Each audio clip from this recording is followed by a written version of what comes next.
ನಮಸ್ತೆ.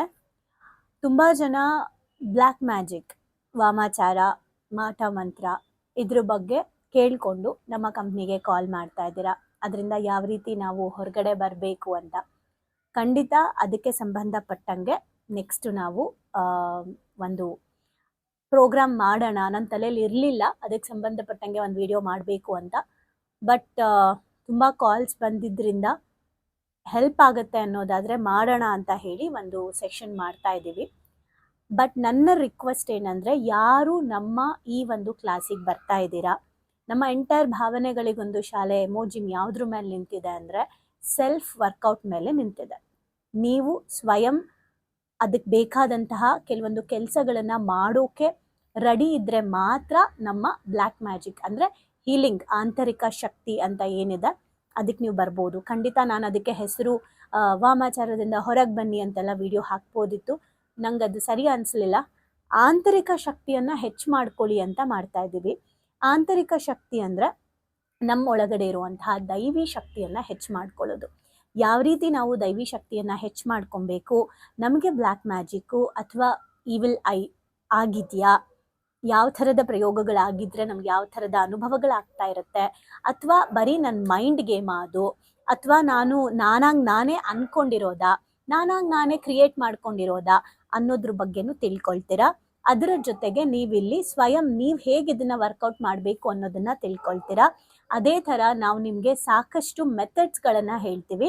Ritual methods ಆಗಿರ್ಬೋದು, ಕೆಲವೊಂದು ಆಚರಣೆಗಳಾಗಿರ್ಬೋದು, ಹಾಗೆ ಕೆಲವೊಂದು ನೀವೇ ಸೆಲ್ಫ್ ವರ್ಕೌಟ್ ಏನೇನು ಮಾಡ್ಕೋಬೇಕು ಅನ್ನೋದಾಗಿರ್ಬೋದು, ಕ್ರಿಸ್ಟಲ್ಸ್ಗಳಾಗಿರ್ಬೋದು, ಇದೆಲ್ಲದ್ರ ಬಗ್ಗೆ ನಿಮಗೆ ಮಾಹಿತಿ ಇರುತ್ತೆ.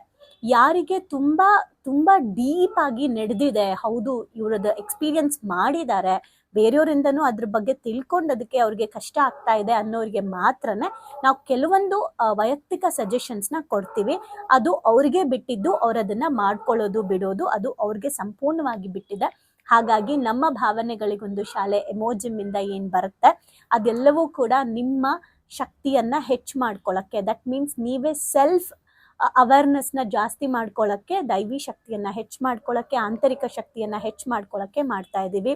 ಯಾವ್ಯಾವ ರಥಗಳನ್ನ ಯಾರ್ಯಾರು ಮಾಡಬೇಕು, ಯಾರ್ಯಾರು ಮಾಡಬಾರ್ದು, ಯಾವಾಗ ಮಾಡಬೇಕು, ಹೇಗೆ ಮಾಡಬೇಕು, ಆ್ಯಂಡ್ ಏನನ್ನು ಅವರು ಧರಿಸ್ಬೇಕು, ಏನನ್ನು ಧರಿಸ್ಬಾರ್ದು, ಎಷ್ಟು ತಿಂಗಳು ಹಾಕೋಬೇಕು, ಎಷ್ಟು ತಿಂಗಳು ಹಾಕ್ಕೋಬಾರ್ದು, ಯಾರ ಹತ್ರ ಡಿಸ್ಕಷನ್ ಮಾಡಬೇಕು, ಯಾರ ಹತ್ರ ಡಿಸ್ಕಷನ್ ಮಾಡಬಾರ್ದು, ಕೆಲವೊಂದು ನಿಯಮಗಳನ್ನು ಯಾವ ರೀತಿ ನಾವು ಫಾಲೋ ಮಾಡಬೇಕು ನಮ್ಮ ಒಂದು ಪ್ರೊಟೆಕ್ಷನ್ಗೋಸ್ಕರ, ಯಾವ ಥರ ನಮ್ಮೊಳಗಡೆ ಕಾನ್ಷಿಯಸ್ನೆಸ್ನ ಡೆವಲಪ್ ಮಾಡ್ಕೊಬೇಕು, ಜ್ಞಾನದ ಮೂಲಕ ಬ್ಲ್ಯಾಕ್ ಮ್ಯಾಜಿಕ್ನ ನಾವು ತೆಗೆಯೋದು ಹೇಗೆ, ಬರೀ ಜ್ಞಾನದಿಂದ ಮಾತ್ರ ಅಲ್ಲ, ಜ್ಞಾನವನ್ನು ತಗೊಂಡು ತಾಂತ್ರಿಕಿಂದ ಕೂಡ ಅಂದರೆ ಯಂತ್ರ, ತಂತ್ರ, ಮಂತ್ರ ಮೂರನ್ನು ಬಳಸ್ಕೊಂಡು ನಾವು ಹೇಗೆ ದೈವಿ ಶಕ್ತಿಯನ್ನು ಹೆಚ್ಚು ಮಾಡ್ಕೊಬೇಕು ಅಂತ ಹೇಳಿ ಒಂದು ಪ್ರೋಗ್ರಾಮ್ ಮಾಡ್ತಾ ಇದ್ದೀವಿ.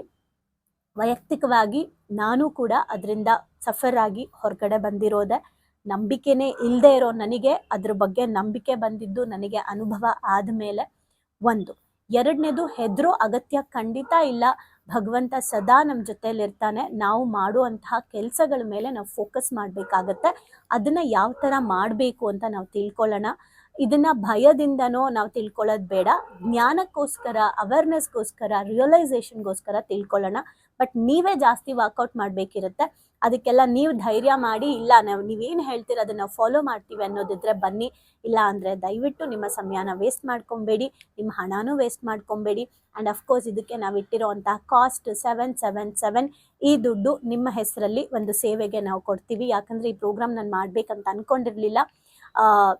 ಈಗ ಮಾಡೋಣ, ತುಂಬ ಕಾಲ್ಸ್ ಬರ್ತಿರೋದ್ರಿಂದ ಅಂತ ಮಾಡ್ತಾ ಇದ್ದೀವಿ. ಭಗವಂತನ ಪ್ರಾರ್ಥಿಸಿ ನಾವು ಈ ಪ್ರೋಗ್ರಾಮ್ ಮಾಡ್ತಾ ಇದ್ದೀವಿ. ಹಾಗಾಗಿ ಅದು ಭಗವಂತನಿಗೆ ಹೋಗುತ್ತೆ, ನೀವು ಕೊಡೋ ಫೀಸ್ ಕೂಡ. ಸೊ ಇದಿಷ್ಟು ಹೇಳ್ತಾ ಯಾವ ರೀತಿ ನಾವು ಇದಕ್ಕೆ ಬರಬೇಕು, ರಿಜಿಸ್ಟರ್ ಮಾಡ್ಕೊಳ್ಳೋದು ಹೇಗೆ ಅಂದರೆ, ನಮ್ಮ ಒಂದು ನಂಬರ್ಗೆ, ಡಿಸ್ಪ್ಲೇಯಲ್ಲಿ ಕಾಣಿಸ್ತಾ ಇರುವಂತಹ ನಮ್ಮ ನಂಬರ್ಗೆ ಕಾಲ್ ಮಾಡಿ ರಿಜಿಸ್ಟರ್ ಮಾಡ್ಕೊಳ್ಳಿ, ಪ್ರೋಗ್ರಾಮ್ಗೆ ಬನ್ನಿ. ಆ್ಯಂಡ್ ಬರೋಕ್ಕೆ ಮುಂಚೆ ನೀವು ಏನೇನು ಪ್ರಿಪೇರ್ ಮಾಡ್ಕೊಂಬರ್ಬೇಕು ಅಂತ ನಾವು ಈವ್ನಿಂಗ್ ಒಂದು ಮೆಸೇಜ್ ಹಾಕ್ತೀವಿ. ನೆಕ್ಸ್ಟ್ ಡೇ ಈವ್ನಿಂಗ್ ಅದನ್ನು ಪ್ರಿಪೇರ್ ಮಾಡಿಕೊಂಡು ಬರಬಹುದು. Thank you.